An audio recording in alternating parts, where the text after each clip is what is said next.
Just so you know, Help the Children was established in 1960. And that was the problem. When their president developed Alzheimer's, they didn't know how to deal with it. So they waited. People started leaving. Yeah. You know, he didn't want to do anything, and yeah. So I left in 98. And then 2005, they had to shut their doors.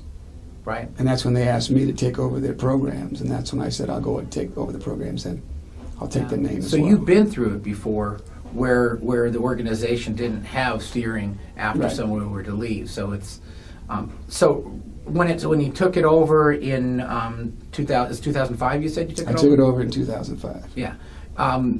What was in place? Did you have to start over? No, it didn't start over. Some of the programs that we helped design back then, the Oasis Girls School in Africa, for example, they were going to shut that down. Well, you can't shut it down. There's 122 girls there. Yeah. So we took it over. We fund it. We provide the food, the clothing, the housing for them. The other program was the Love and Life Center, which is like the Ronald McDonald Houses here. They're going to shut that down. So that's children that have cancer, and we take them across the street to the hospital to do their chemotherapy, and then they have a place to stay back at our facility while they're going through those treatments. Now, when you had these programs, you had to reactivate or keep going. Did you have separate fundraising, or was it part of a general pool? You just said, these are all the things we're doing. Let's raise money so we can keep them going. I think the reason why they wanted to shut it down was because they were having a very difficult time. So I think the truth of it is they weren't raising enough funds for overseas projects to keep it going. So they found themselves getting more and more in debt and not enough money coming in, so that left them with no choice. They basically had to shut down. Now, we didn't have an abundance of funds to keep it going either. But what we did is we reached out to the community and said, look, this is what we're doing. This is one of our programs now. Can you help support it? So we get some people that are helping to support it. Unfortunately now, because of the economy, people aren't really concerned about overseas projects. They're more concerned about resonating more. What are we doing right here in LA? What are we doing in California? What are we doing in the United States? What are we doing at home? That's the things they want to know. If they want to donate to feeding, right, you go through our 7 programs. If they want to donate to feeding, it's there. If they want to donate to our military family assistance program, it's there. If they want to donate to our hospital in Guatemala, it's there. If they want to donate to national disasters that we respond to, it's there. And again, the Oasis School and the Love and Life Center, that's the other 2 we threw on there. So now we have 7 programs for people to choose from. What's the most popular program? What do most people resonate with? I think feeding and disasters are the 2 big things. You guys get involved with the tornadoes that happen? Yeah. We're involved with the tornadoes, victims. We're involved with Katrina. We're involved with Sandy. Yeah, Sandy. Even the thing in Japan with the flooding there, the tsunami. Wherever there's a disaster, we want to send supplies, because that's what we do. We gather supplies. So we have cleaning supplies, food, clothing, personal hygiene items. Other things. When you think about if you lose your house, what do you need? What do you need? Well, you need clothing. Yeah. You need food. You need hygiene items. Soap. Yeah. Toothpaste, toothbrushes. Now, how many organizations do that? I mean, there's probably a lot of charities that, when there's Red Cross, obviously, and some of the other private organizations like yours will do a campaign whenever there's a natural disaster to donate stuff. Right. Like right after the tornadoes, did you put the war call out to the people that normally donate clothing and stuff to do so? Exactly. And they kind of know who they are our anyway? Donors. Actually, we have such a good relationship with our donors. They actually call us and say, are you going to be doing anything over there? What do you need? We'll give to you. Sparkletts water. You know, are you going to send water? Yeah, we can use some. Okay, we'll send you a couple truckloads of water. So that's how things really come together. Home Depot, obviously, we're very involved with Home Depot. They say, do you need some cleaning supplies, cleanup supplies? Right. We'll get it for you. So, do they help with the trucking at all? They don't help with the trucking, but they'll get it to us. They have trucks going all over the place. Right. Well, what we do is we go to the local stores, the local Home Depot stores. And they've been approved by the Home Depot Foundation that says, okay, give them this, this, and this. Ah, okay. So it's not that far to travel. No. Outside that aspect is not far to travel.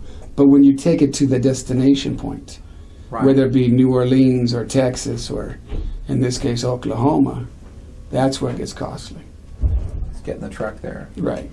It used to be about $1.25 a mile, but that's when diesel was about,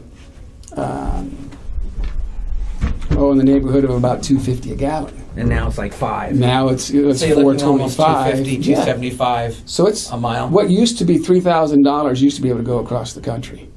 Now it can only go about halfway across the country because gas has doubled in price. So we can go to about Oklahoma, but it's going to cost about $3,000 to get It it. doesn't cost Well, them. there are some donors that from time to time will say, you know what, I want to help. What do you got to purchase? Because some things you can't get donated at times. Right. So you got to purchase some things. They'll say, here's a $5,000 check, go out and buy it. Or they'll go out and buy it and have it delivered to the warehouse. But to me, the disasters is a big thing in our feeding program. Because we ship our love cartons, as we call them, Help the Children Care Box, all over the country to wherever there's a need. We have people sending us emails all the time saying, the food bank here has nothing, can you help us? So we'll send a few boxes out there and we'll get letters back saying, you don't know, you saved our lives. I mean, they actually feel like you saved their lives by sending 4 or 5 food boxes. Even locally, there's a lot of people.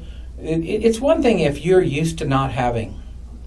It's another thing when you're riding along. And I think in the last 5 years, a lot of people are riding along, sitting happy, and spending like it would never go away. Your whole ego as a man and as a person who runs a family is, am I providing well? And when that falls out and you don't see hope in sight to make sure your kids are fed locally, all of a sudden it hits a lot closer to home.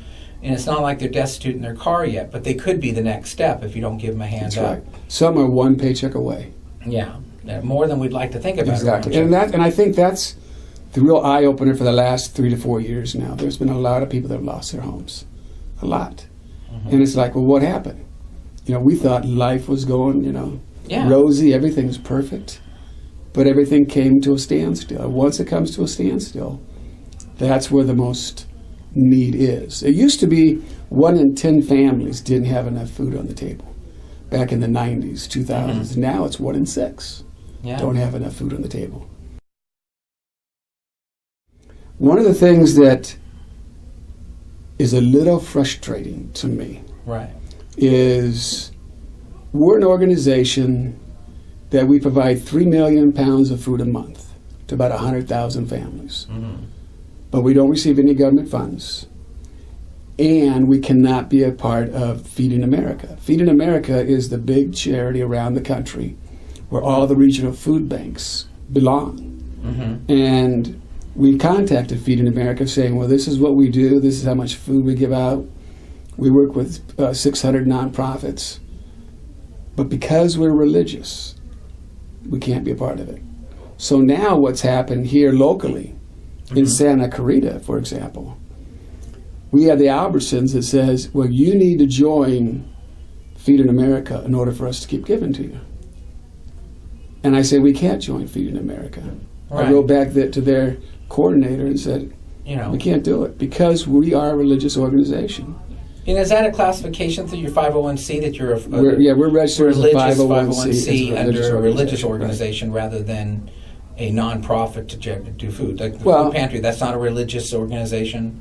Is it government? Well, some people don't want the word, when they set up their nonprofit, they might set it up for medical research, feeding, foundations, whatever you want to set it up for. My emphasis was I wanted it to be a religious organization. I'm a very religious person, and I feel that if anybody wants to know about what I feel or my beliefs, I want to have the freedom to tell them. Unfortunately, if you do not put that in there and you say anything, they can take away your 501c3 status. That's what interesting because I go to a lot of events that are organizations and they pray before their meeting, and some people may not feel comfortable that aren't into praying and they're not necessarily religious organizations, but the people that lead them are. Right. And they decide, it's like doing a pledge of allegiance to the flag. Some organizations do that before every meeting and some don't. Are they praying, or is that a patriotic act, or Okay. you know? Well, I think at the what thing of point it do is, in you some not be able to talk organizations- about it? Yeah, well, that's true. But some organizations will say we'll have a moment of silence, and you can pray to whoever you pray to, or not pray. You know, if you don't believe in anything, you don't have to. But it's just a moment of silence.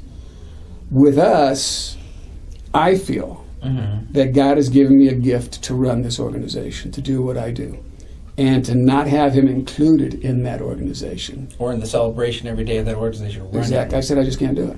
When we have a Love and Life Center with these children with cancer, if we don't tell them, you know, there is something better for you. We know that you're going through this, and it's a very tough time in your life, and it's a very frustrating time in your life. However, there's a light at the end of that tunnel if you believe. Right. We don't force it on anybody, but we want to be able to share with them.